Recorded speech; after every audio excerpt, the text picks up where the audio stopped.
The alien queen roared, "Why does my daughter call you husband, human?"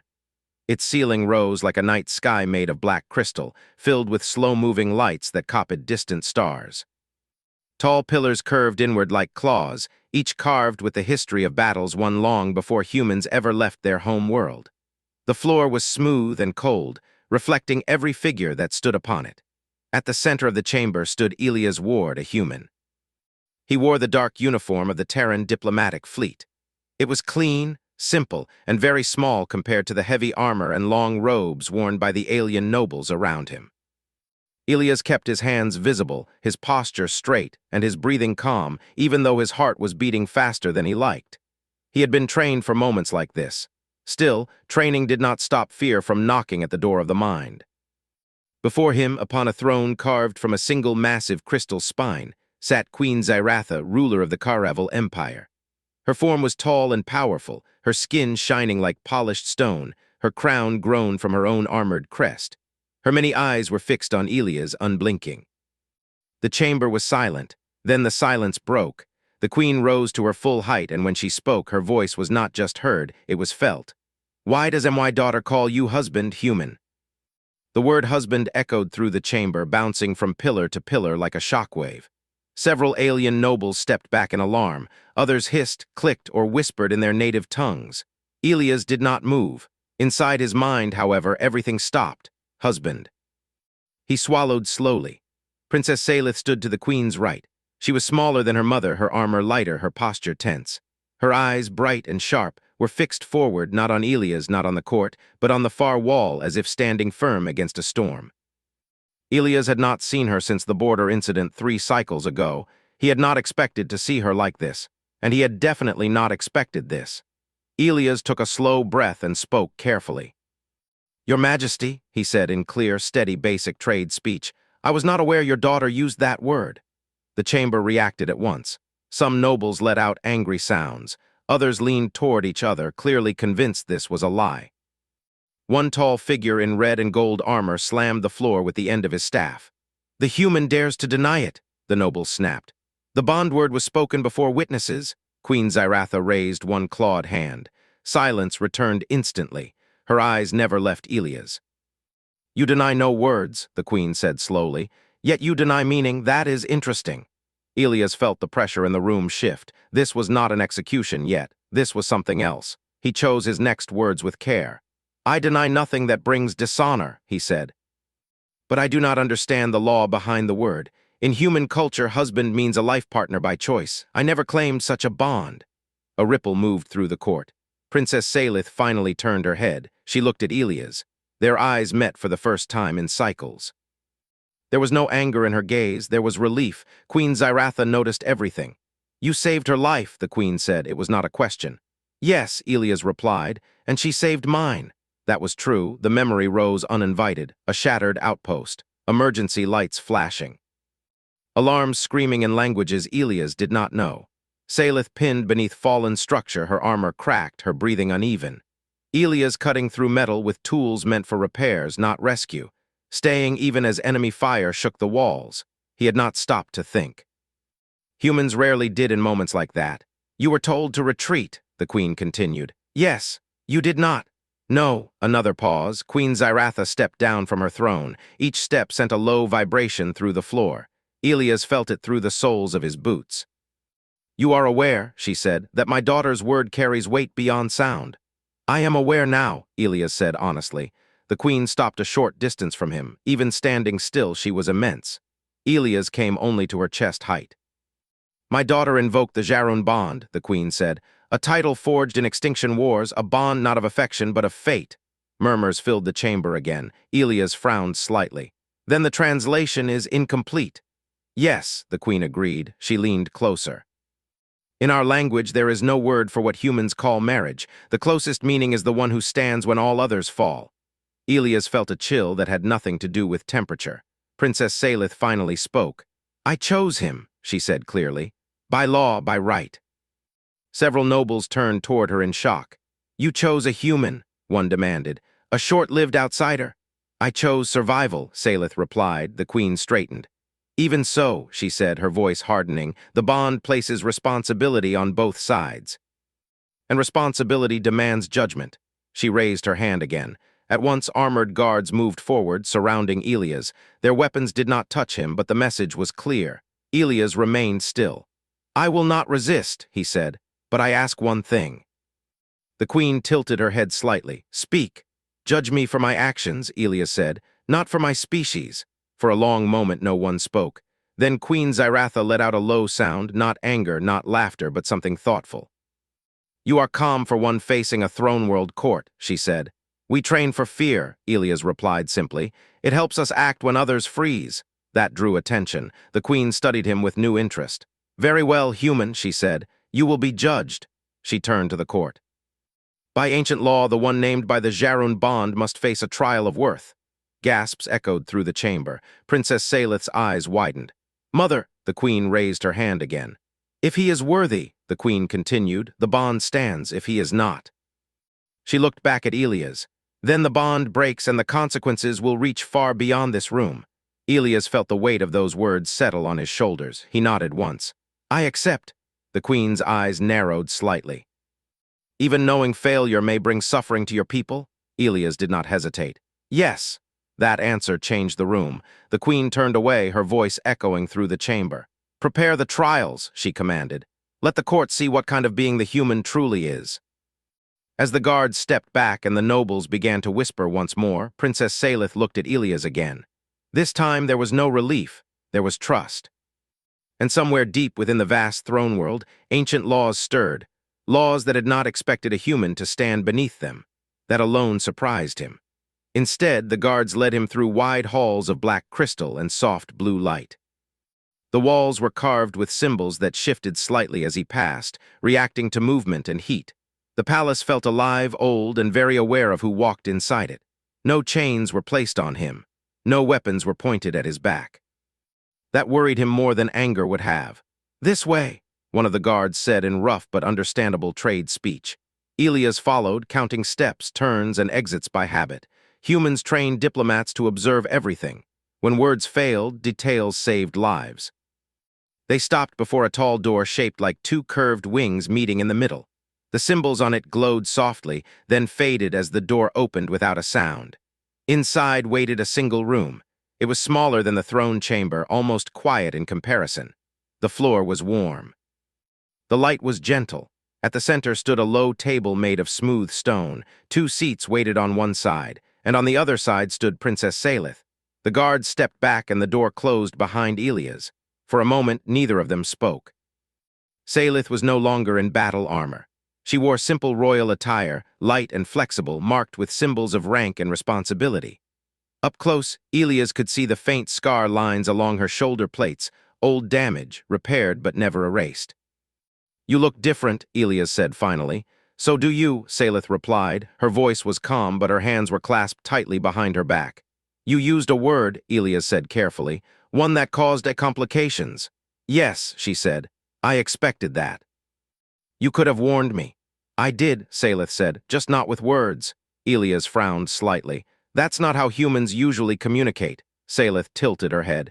"Humans jump into fire for strangers. That is also not usual." That stopped him. She stepped closer to the table but did not sit. "You saved me during the Karsus breach," she said. "You were ordered to withdraw. You did not."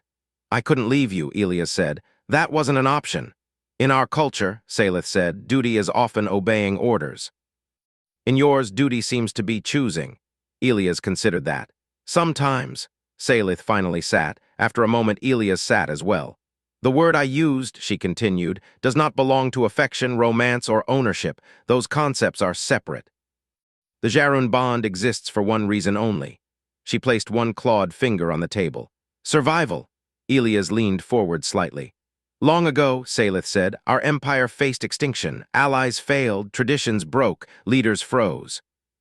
The bond was created to allow a ruler to name someone outside the system, someone who would act when rules collapsed."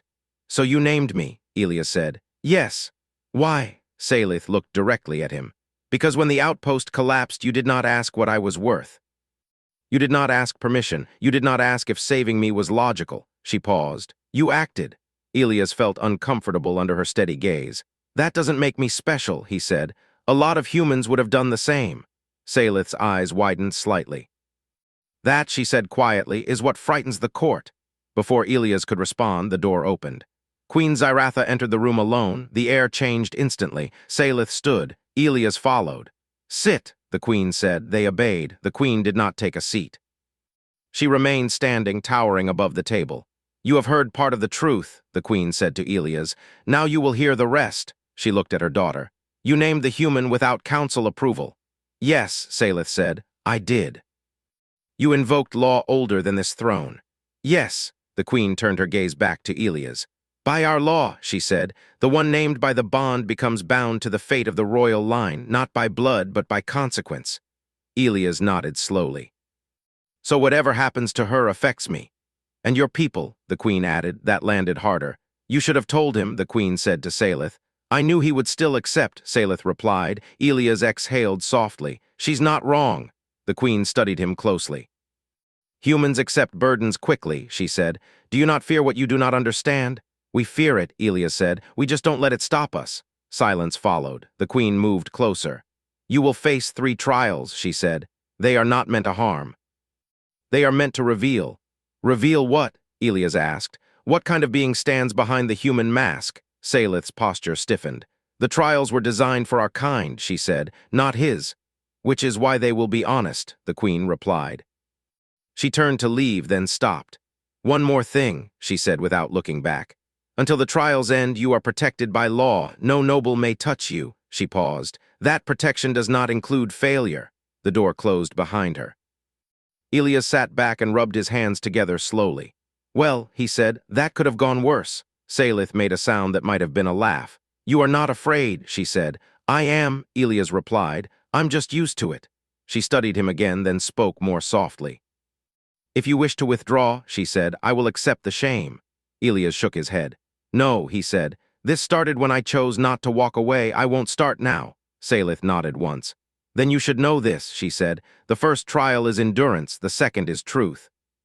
The third, she hesitated, the third is command. Elias raised an eyebrow. Command? You will be placed in a situation where lives depend on your decisions, she said. Not human lives, ours. Elias went quiet. That, Salith added, is where most fail. Elias leaned back, staring at the glowing symbols on the wall. Humans had faced trials before.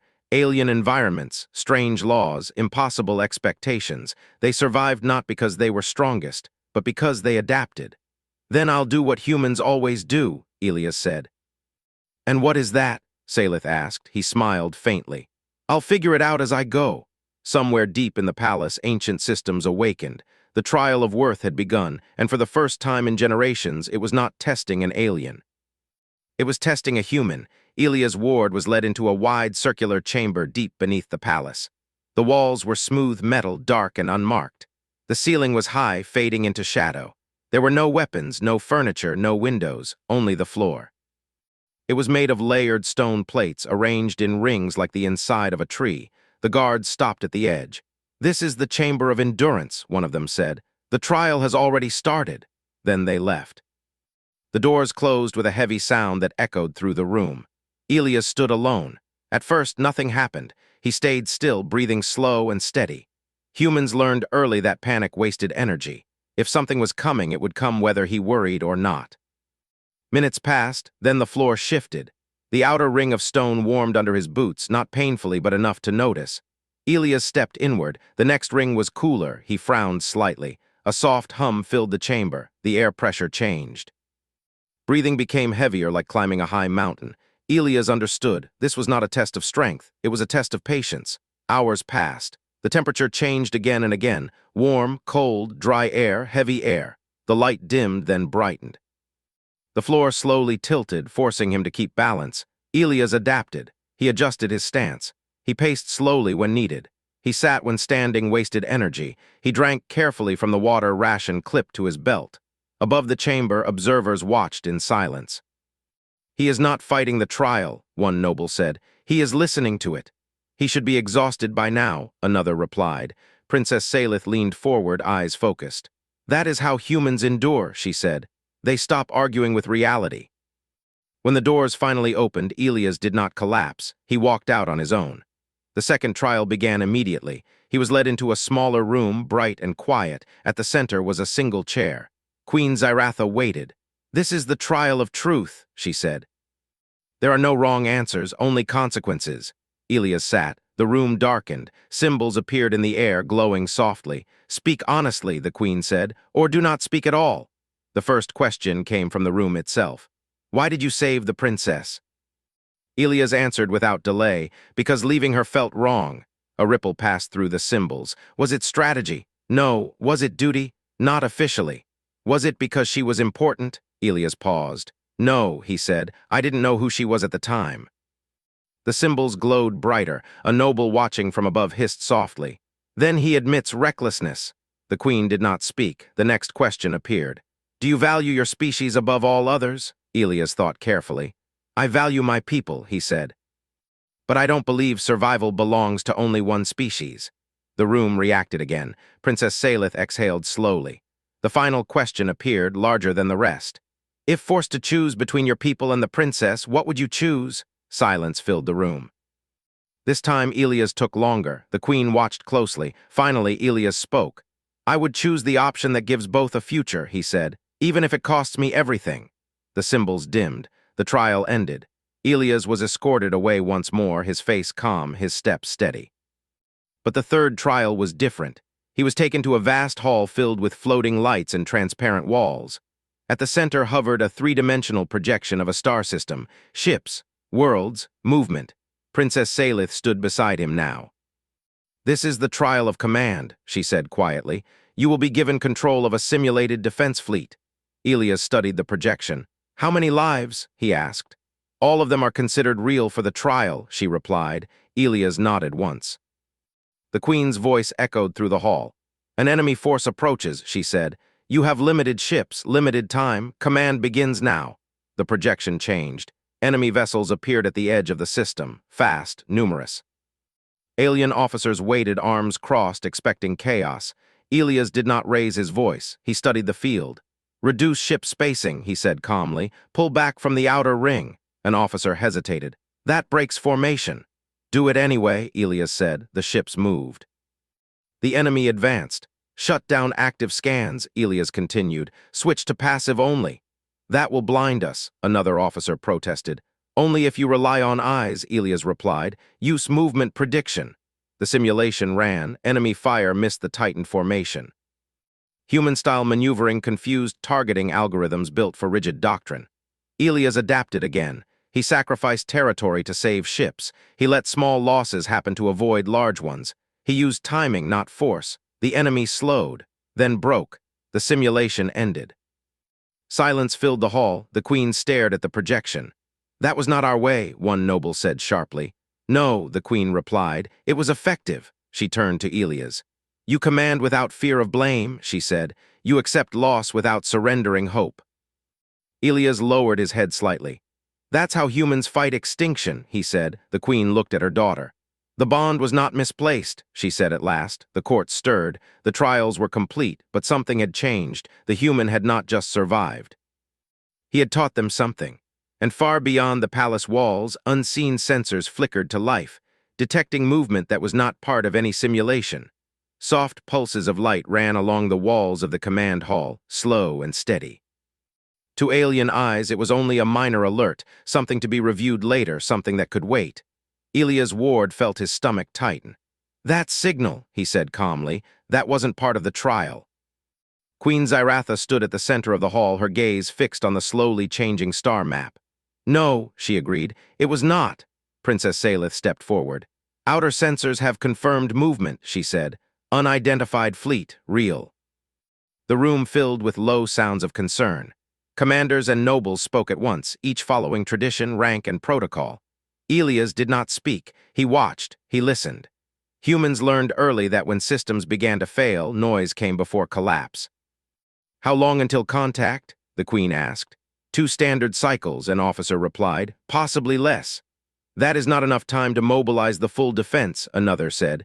"We must wait for confirmation," a third insisted. Elias finally spoke.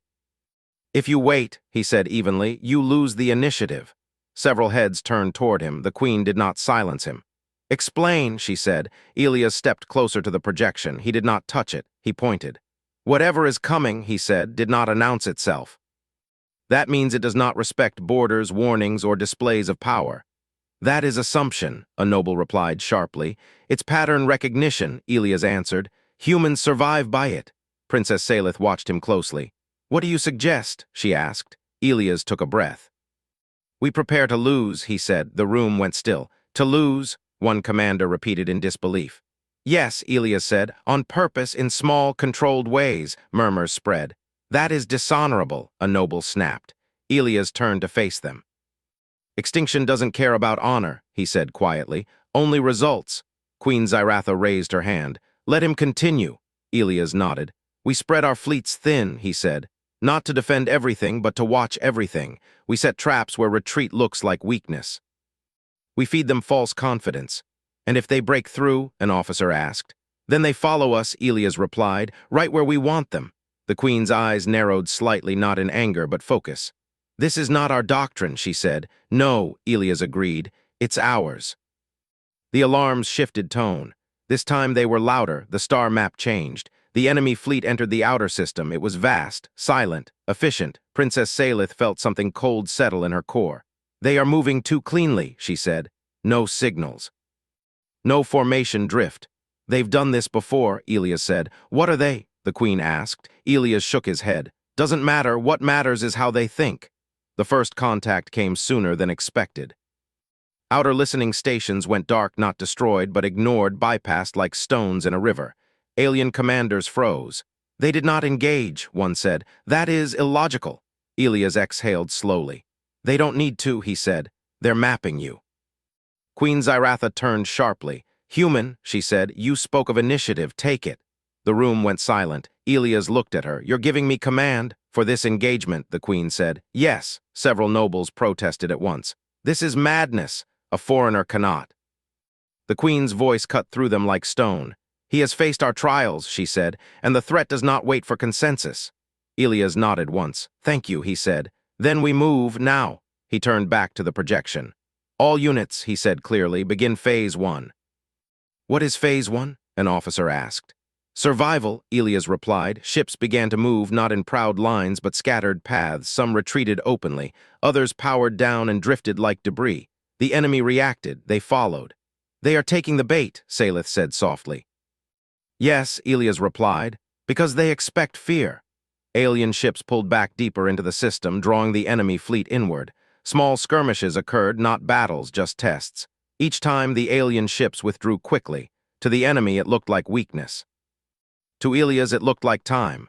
Phase 2, he said. What is Phase 2? The queen asked. Connection, Elias replied. He opened communication channels, not to the enemy, but between alien fleets that had never shared direct command before. Humans don't fight as units, Elias said. We fight as networks. Information flowed, movement patterns, energy signatures, timing delays. The enemy slowed. They adjusted. That's it, Elias said. They're learning. And if they learn faster than us? Salith asked. Elias met her gaze. Then we changed the lesson. Phase 3 came without announcement. Alien ships began acting unpredictably. One charged forward alone, then fled. Another shut down entirely, only to restart behind enemy lines. Confusion spread through the enemy formation. They're losing cohesion, an officer said in disbelief. They're trying to find the rules, Elias replied, but we're not playing by any. The queen watched the battle unfold, not as a clash of force, but as a shifting puzzle. This is not war as we know it, she said. This is how humans fight when we're outmatched, Elias said. We make the battlefield uncomfortable.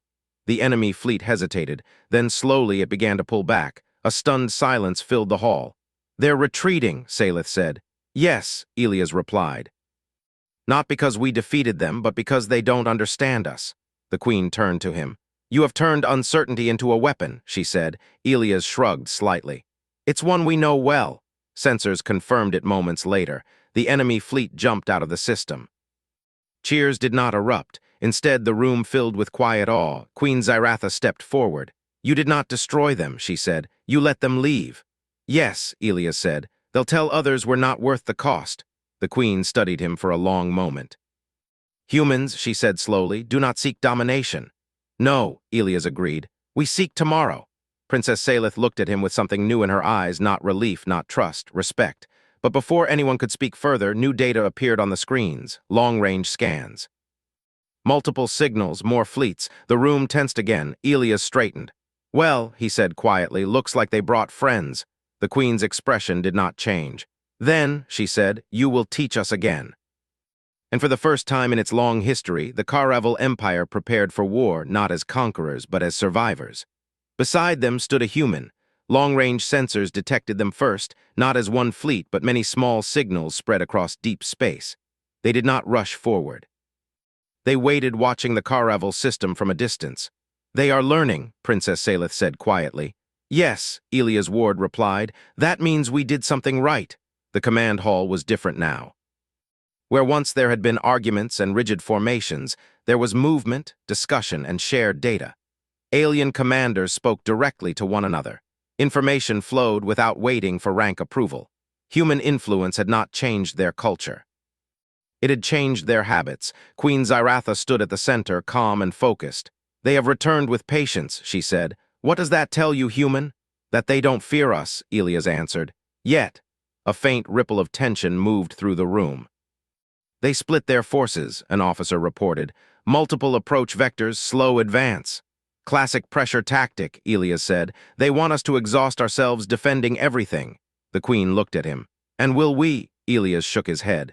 No, he said. We let them think we will. He turned to the projection. All outer defenses, he said, switch to visible readiness, big movements, loud signals, let them see effort. But that wastes energy, one commander objected. Yes, Elias replied, that's the point. The enemy fleet responded exactly as he expected.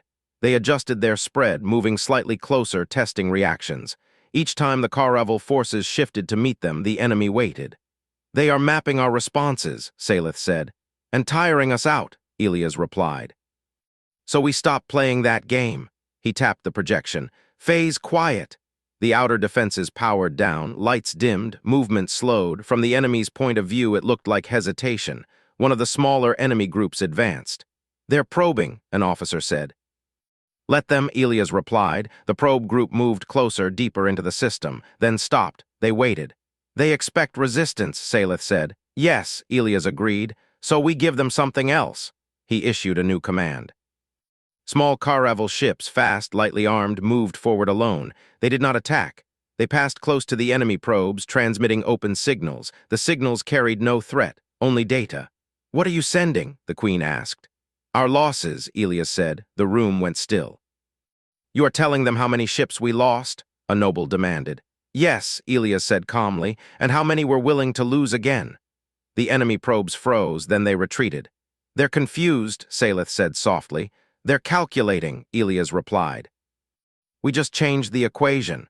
The main enemy fleet hesitated, then slowly it advanced. All units, Elias said, phase merge. This was new. Alien ships grouped together not by species design but by function. Fast ships protected slow ones. Sensor ships shared vision across fleets.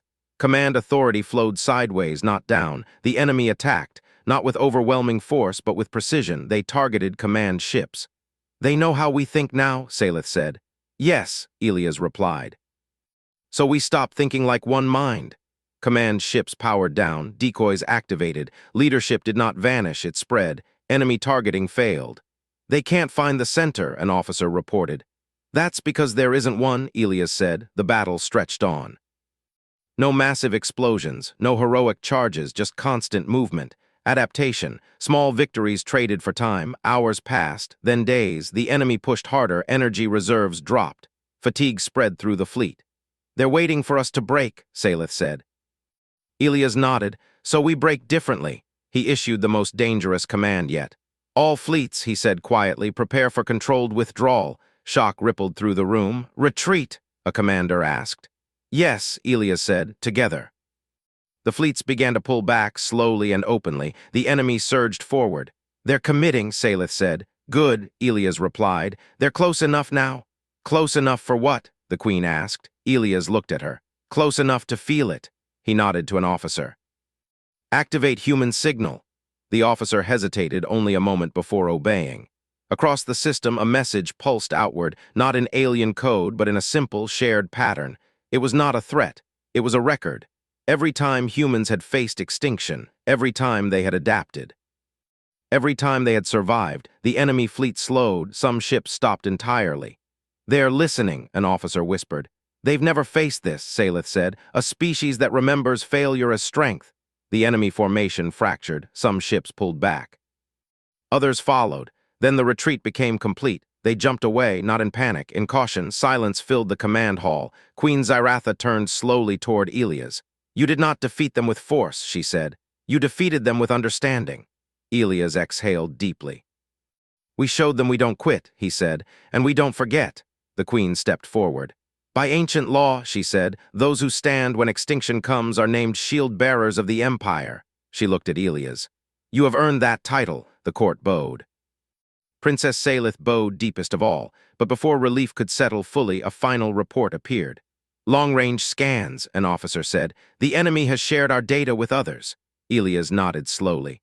"They're warning their allies." The queen's eyes burned with resolve. "Then," she said, "they will learn what it means to face a united front." Elias looked at the star map, at the quiet spaces between systems. "This isn't over," he said. "No," Salith agreed. "It's just begun." And somewhere beyond the edge of known space, other powers listened and began to fear the species that did not break, that worried Elias Ward more than open attack ever could. The command hall remained active day and night. Crews rotated in steady shifts. Screens showed quiet star systems, long empty lanes of space, and distant signals that never came close enough to touch. Waiting was the hardest part. "They are watching," Elias said one cycle later, standing beside Queen Zyratha. "And so are others." The queen nodded slowly. "Fear spreads faster than fleets." Princess Salith stood nearby, reading new reports. "Multiple empires have increased patrols," she said. "Some have gone silent, others are sending envoys." Elias sighed. "They want to know if the stories are true." "And are they?" Salith asked. Elias gave a small smile. "Only partly." Before she could reply, a signal chimed. "Incoming transmission," an officer announced. "Unknown origin, multi-species encoding." The queen straightened. "Put it through." The air shimmered and several figures appeared, holograms of different alien forms. Some were tall and thin. Others were wide and heavy. None were Karavel, a coalition. "We greet the Queen of Karavel," one figure said, "and the human called Elias Ward." Eyes turned toward him. Elias felt the familiar pressure of attention. Humans had never been comfortable being watched by entire civilizations.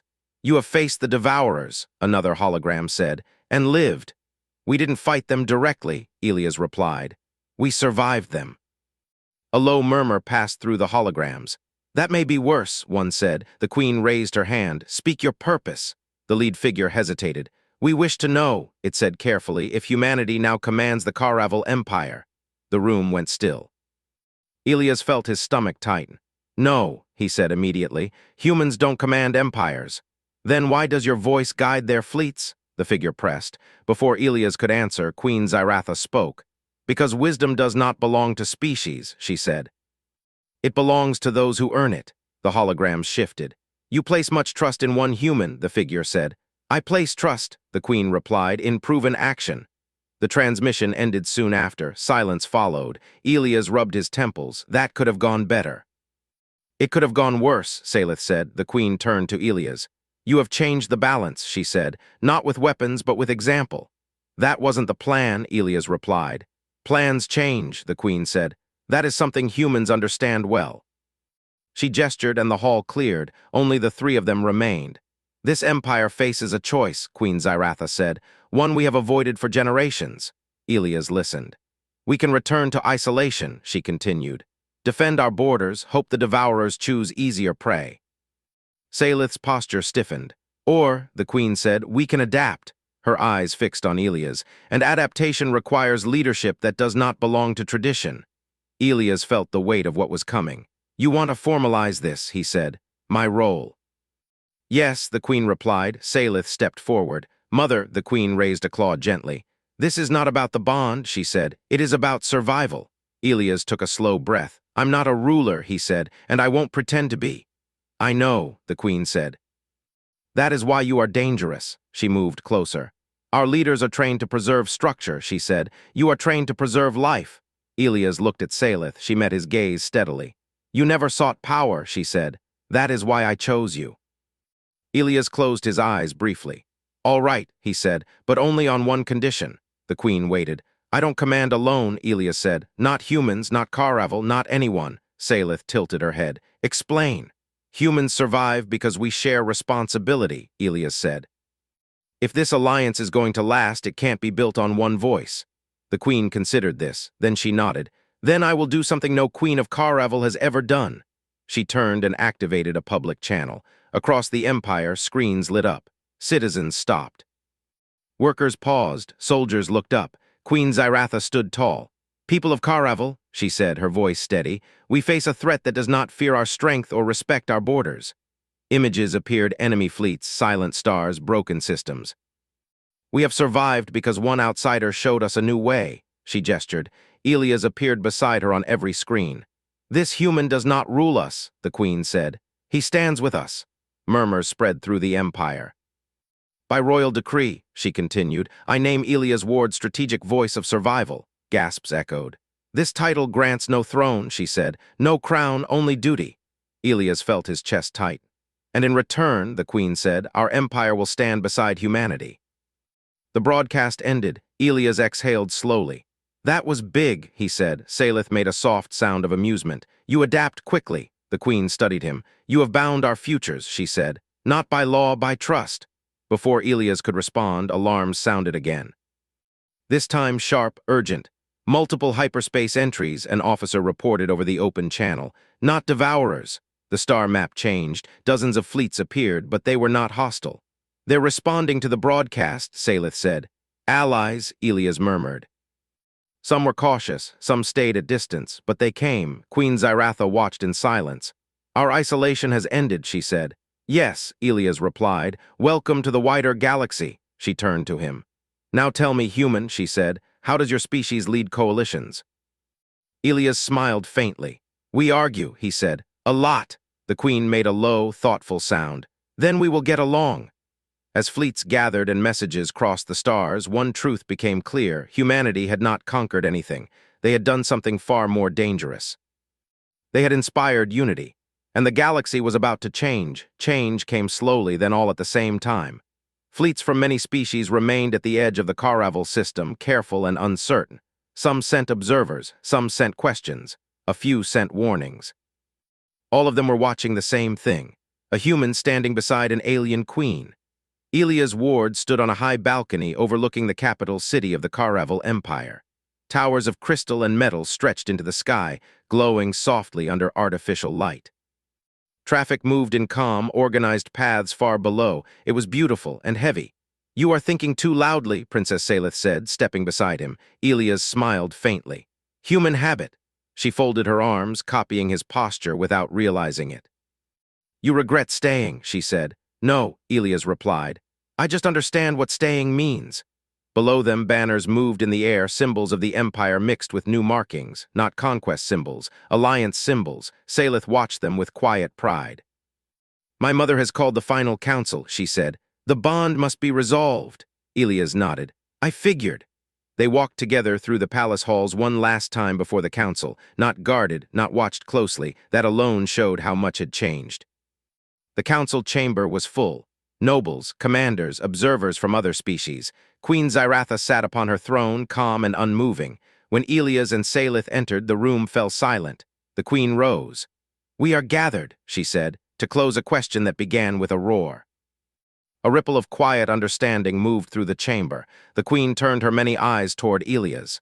Human, she said, step forward. Elias did. You were named by my daughter with a word your species does not fully understand, the queen continued. A word that has shaped our law, our war, and now our future. She looked to Salith. Daughter, speak. Salith stepped forward. Her voice was clear. I named Elias Ward my Jarun, murmurs followed. In your language, she continued, it becomes husband. That translation is flawed. She turned to the council. To us, the word does not mean romance. It does not mean ownership. It does not even mean permanence. She looked at Elias. It means the one who chooses to stay when leaving would be easier. The room was completely silent. Salith continued. When the outpost collapsed, Elias had no obligation to me, no promise, no future gain, yet he stayed. She raised her head. When extinction looked at us, he did not run. Elias felt his throat tighten. The queen stepped forward. By ancient law, Queen Zyratha said, the bond may be accepted, rejected, or transformed by the one named. All eyes turned to Elias. Human, the queen said, do you accept the bond as defined by our law? Elias took a slow breath. He looked around the room, at the queen who had trusted him, at the princess who had chosen him, at the many beings who now stood alive because humans did not give up easily. I do not accept the bond as ownership, Elias said. A stir passed through the council. I do not accept it as command, he continued, and I do not accept it as destiny. The queen's eyes narrowed slightly, not in anger, but focus. But, Elias said, lifting his head, I accept it as responsibility. He turned to Salith. I will stand, he said simply. As long as standing matters. Salith bowed her head deeply. The queen straightened. Then by royal authority, she said, her voice echoing through the chamber, the bond is transformed. Symbols ignited across the walls. The human Elias Ward is no longer bound to my bloodline, the queen declared. He is bound to our future. A gasp swept the room. The title of husband, the queen continued, will be recorded not as mate but as guardian ally. She turned to the observers. Let the galaxy understand this truth, she said. Humans do not rule us, they stand with us.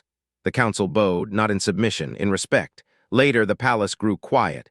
Elias stood once more on the balcony, this time alone. The stars felt closer now.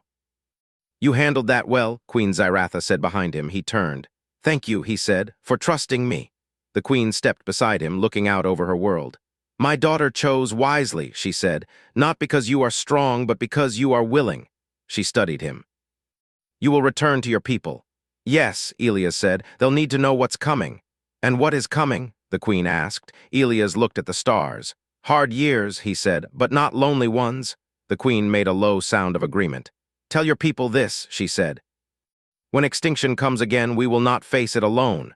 Elias nodded. As his ship prepared for departure, Salith met him at the hangar. This is not goodbye, she said.